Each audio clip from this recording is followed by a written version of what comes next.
The hospital was quiet in the late evening, the kind of quiet that hums with the steady rhythm of machines and the faint shuffle of nurses moving softly down the halls. In one of the private rooms on the top floor lay Richard Halden, a billionaire known across the city for his empire of businesses.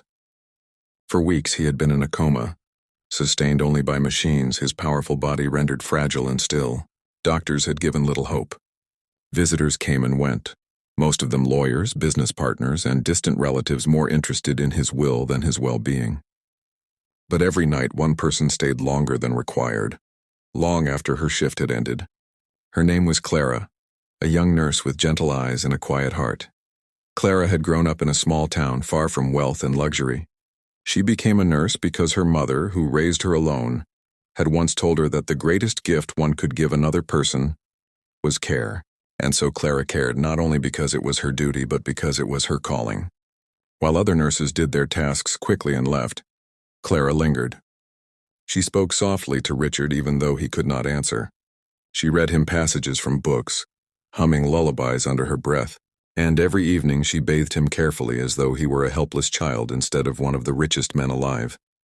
The staff whispered about her. "Why waste your time?" they said. "He doesn't know you're here.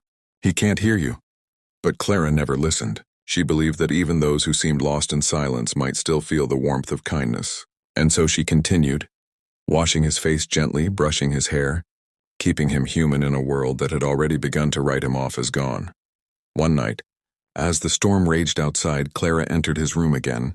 She wheeled in the basin of warm water, soaking a cloth, and began to cleanse his arms and hands. "Good evening, Mr. Halden," she whispered. "It's just you and me again. I hope you don't mind my singing tonight." Her voice trembled with exhaustion, but still she sang softly, her lullaby filling the sterile air. Then, something happened. As she wrung the cloth and touched his hand, she felt a faint twitch. She froze, her heart pounding. For weeks he had been motionless, unresponsive. She leaned closer, watching intently, and then, almost imperceptibly, his eyelids fluttered. Clara gasped. "Mr. Halden? Can you hear me?" Her voice quivered with both fear and hope. The monitors beeped faster, his breathing deepened, and then, against every prediction of the doctors, Richard Halden's eyes opened.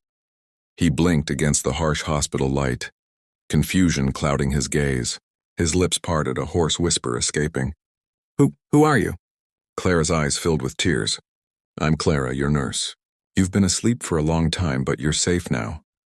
The door burst open as doctors rushed in, astonished by the impossible. They checked his vitals, called for scans, muttered words like miracle and unexplainable. But Richard's eyes never left Clara. Even as chaos filled the room, he held her gaze as if she were the anchor that had pulled him back from the abyss.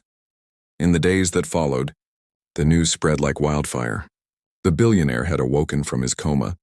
Reporters camped outside the hospital, the world hungry for the story. But when Richard finally had the strength to speak, he asked only one question. "Where is Clara?"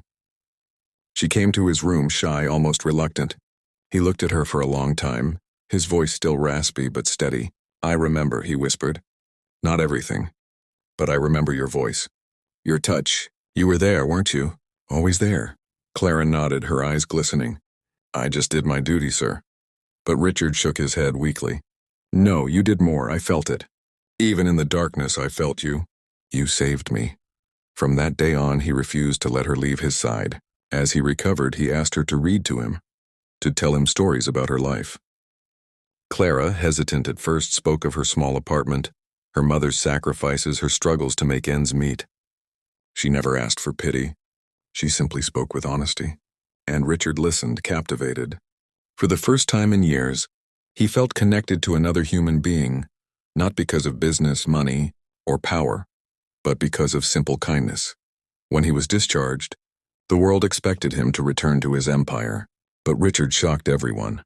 He announced that his companies would be restructured, not only for profit but for people.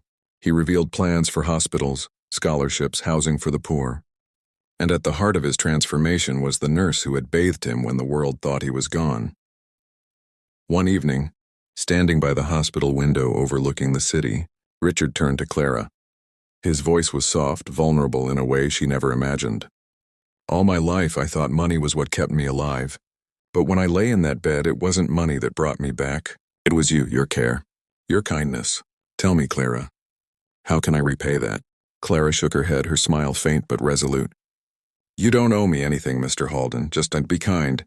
That's all I want, but Richard couldn't let it end there.